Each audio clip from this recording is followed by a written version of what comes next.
When it comes to retirement planning, renting is the worst possible mistake you can make. I'm telling you right now, dudes. I'm telling you, and this is why I'm so frustrated. The lack of movement of the Republican Party on making homeownership more affordable to younger people, people in their 30s and stuff. It's just such a mistake, man. And I'm not saying to throw people in 15-minute cities. It's just we've got to focus on making homeownership more affordable. So check this out. And this goes into your retirement plan as a whole, by the way, for everybody. I'm just telling you, you can learn from this, not just the youngins, the whippersnappers, but for people like me, for people like, planning their retirement or 55, they're like, this is the number one issue is housing cost. I'm just telling you right now. In fact, let me show you something here.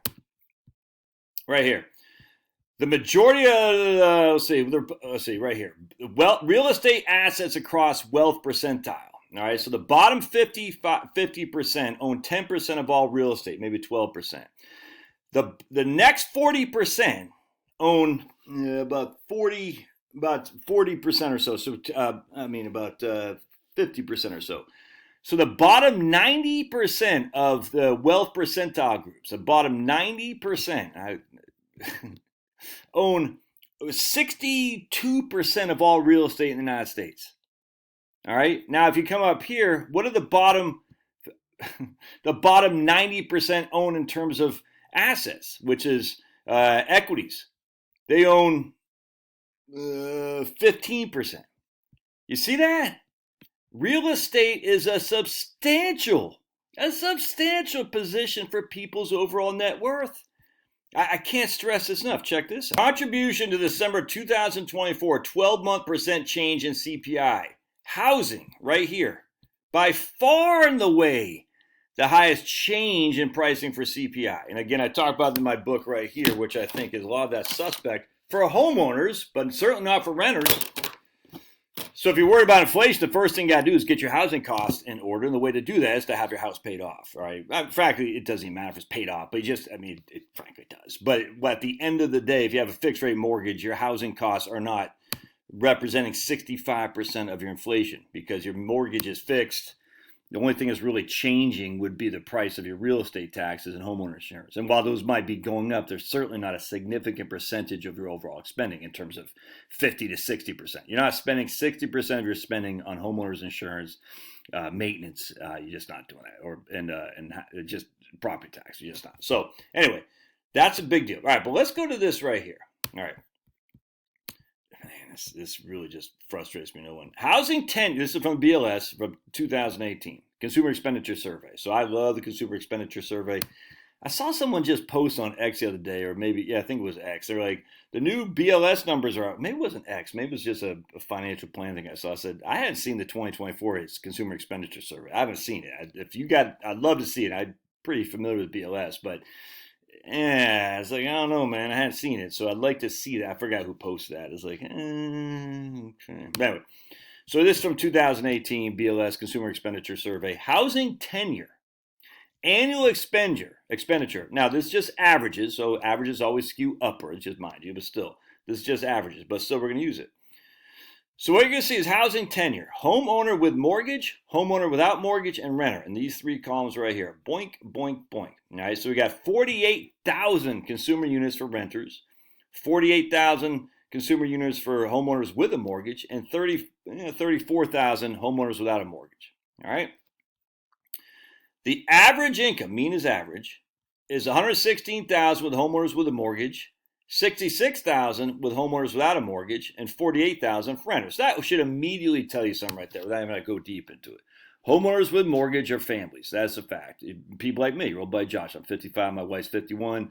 We still have children. We only have one anymore because today we're taking them to Auburn University. Dropping kid number 3 off of college. And then we got one left. Anyway, but we'll still have a mortgage even when kid number 4 is gone in his school. But at the end of the day, at some point we won't. But anyway, so this is what I should tell you. We're in our peak earning years. We make good money relative to what we did 30 years ago, 20 years ago.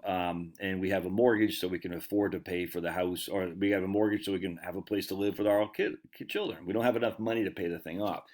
So that would immediately tell you there.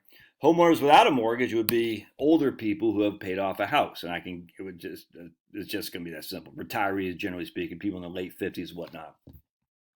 Then we got renters, and renters, because their income is so low, would indicate it's a lower lower age population. All right, so renters would be younger, homeowners with a mortgage would be older, and then homeowners without a mortgage would be the oldest. I would match, and I already know this. I've been doing this a million times. And what you'll see here is average age of person here: 50 years old for homeowners with a mortgage, 64 with homeowners without a mortgage, and 43 for renters. All right, so of all these people right here, homeowners with a mortgage, without a mortgage, is basically already Social Security age, which is pretty crazy when you think about it. Homeowners with a mortgage would be me, my wife, 50 years old on average, and renters are younger. That's just a fact. And what you'll see is average number and consumer and people per household. Homeowners with mortgage is 2.9. Homeowners without mortgage is 2.2. Renters is 2.2. So why is homeowners with mortgage basically 3? Because they still got kids in the house, just like me with Liam and my wife after today. All right. Homeowners without mortgage, because they're older, retirees, they're empty nesters.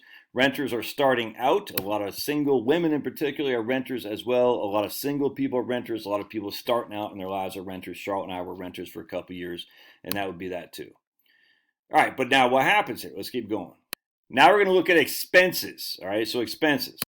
And these right here, let me just double check that. These 3 columns right here are expenses. All right, so look at this. $81,000 is the average expenses for a homeowner with a mortgage. And that would make sense because they're 50 years old. They still got a mortgage. I mean, that's what we're talking about here. Homeowners with a mortgage are going to spend more than homeowners without a mortgage significantly. And inherently makes sense. They have more people in their home. They have more people to take care of, to feed, to clothe, the whole thing. They have more health insurance. Homeowners without a mortgage, though, because they're empty nesters and the mortgage is paid off, spend significantly less, $81,000 to $55,000. Ironically, this is their income after taxes for homeowners without a mortgage, $58,000. This is income after taxes with homeowners with a mortgage, $96,000. You can see they lose $20,000 in taxes right here to homeowners with a mortgage, where homeowners without a mortgage only lose $8,000. Very interesting. In fact, we can do a quick survey here. So homeowners with a mortgage lose 17% of their income in taxes. All right, makes sense because FICA is a big one. Homeowners without a mortgage lose 12% of their income in taxes because they don't have to pay FICA anymore because they're mostly retired. Well, mostly the average age is 64 years old. All right, now let's take a look at renters. Renters pay $43,000 is their total income, and their expenses are $43,000. Look at that. 43,621, 43,857. You seeing something here? You seeing something? Transportation costs, by the way, one of the biggest components of CPI. $13,500 for homeowners with a mortgage, $8,800 for homeowners without a mortgage, $6,600 for renters. Interesting. Let's keep going down. Healthcare costs is the biggest for homeowners without a mortgage because they're older, 100%. Healthcare costs is the lowest for renters because they're younger and don't have as many kids. Healthcare costs is pretty high for homeowners with a mortgage, all right, because they got kids. Just that simple. Now let's look at this right here. This is personal insurance and pensions. And pensions is not just defined benefit plan, it's a defined contribution plan as well. And again, I just want to point out something, man. When you hear the term pensions, remember that does include defined contributions plans as well. If you hear the term pension, it does not say defined benefit plan, what you would traditionally call a pension, and you hear, we got 64% of the population has pensions. You say that includes defined contribution plans, 401ks, simple IRAs, and things of that nature. 403bs, TSB. It just drives me up the wall where academics take that and run with it. Like, we all had pensions. And I said, man, you are lying, man. Why are you lying? So anyway, right here, personal insurance and pensions. Homeowners with a mortgage, they spend $11,000, basically 10% of their income on personal insurance and a pension. How much of that goes to life and other personal insurance? Only $690. We already got health insurance someplace else. This is not health insurance. $10,705 goes to Social Security and 401k contributions, IRAs, and whatnot. So we add these two numbers, personal pensions and Social Security, plus that right there. That equals our personal insurance and pensions. So they're spending $10,395. Essentially, they're spending about 10% of their income on pensions, personal, and Social Security. Homeowners without a mortgage, again, older, a lot of them aren't even working, are spending $5,800, less than 10%, because their total income was, we come up here, their total income was $66,000. All right, so they're spending a lot less on personal pensions and Social Security because they're not working anymore. Pretty simple stuff there. A lot of them are retired. But here's the issue right here. Renters. They're only spending $4,100. Now, again, this could be because they're single. Well, this was 2.2 people per household. This is also 2.2 people per household. Now, a lot of it has to do with they're younger. A lot of it has to do with the fact that they're younger, and a lot of them are single, so there's only one person. But these guys are single too, and they're still spending significantly more than them. And one of the reasons say because they're not making as much money because they're younger. No, I get that, but still, $4,100 is going to personal insurance and pensions. And I guarantee the vast majority of that is going to FICA, Social Security. Interesting. Now let's see how much it costs for renters, homeowners without a mortgage, and homeowners with insurance, with a mortgage, for having their shelter costs. You can see shelter. Homeowners with a mortgage spend $15,000 on their home. All right. Homeowners without a mortgage spend less than half that. Renters spend between the two. But here's the issue. The homeowners without a mortgage, you can see right here. Once your mortgage is paid off, your expense on your homeownership drops by more than half. If you're renting, this is only going to go up each and every year with inflation because they're going to increase your rents. And we can look at the CES, Consumer Expenditure Survey, going back to 1984 to prove this. If you're renting, it's going to go up with inflation, taking a bigger and bigger portion of your income, for retirees in particular. But once you have homeowners without a mortgage, you can see your expenses go way down. Look, 26% of their income for renters is being spent on shelter. A quarter of their money is being spent on their rent. Now you notice there's no property tax right here. There's no mortgage interest right there. Here's mortgage interest right here for homeowners with a mortgage. Here's mortgage interest for the homeowners without a mortgage. You see right here, owned dwellings, what they spend on their own dwellings. I mean, this is going to be maintenance and stuff like that. So they don't spend anything because they give it to the landlord. Whereas we, with homeowners with a mortgage, spend a significant amount on maintenance and stuff like that.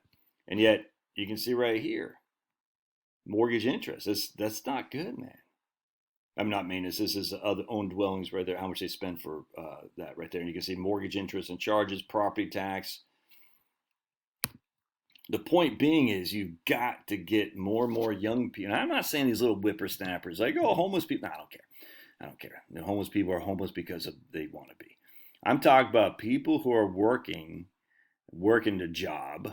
They're putting their time, they're putting the labor, and they can't afford a house. I'm not saying they got to live in the Taj Mahal. I'm not even saying it's okay to not to rent, as you can't rent. We rented for a number of years until we were able to get our first house in 1998 in Phoenix, Arizona. It's okay to rent for a little bit, but you shouldn't be renting in your 30s and 40s. No way, man. And if you have to rent because housing are not affordable, we have a big problem. And the Republican Party should recognize this because, look again, as I showed you before, right here. We can see the contrast of real estate, the majority of which is owned outside the top percent. While the Republican voter base shifting towards lower income voters, this may go way to explaining some of why Trump hasn't been as sensitive to equity market sell-offs in the second term. Anyway, this is a big deal. Don't be renting. Own a house and then have the mortgage paid off. That's the number one thing you can do in your retirement. I cannot stress this enough. All right.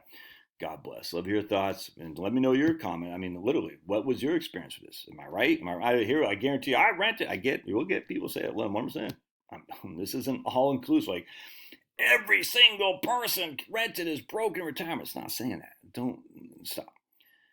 However, the easiest way to afford retirement is not to have a house, pay a mortgage. That's all there is to it. God bless. Love your thoughts.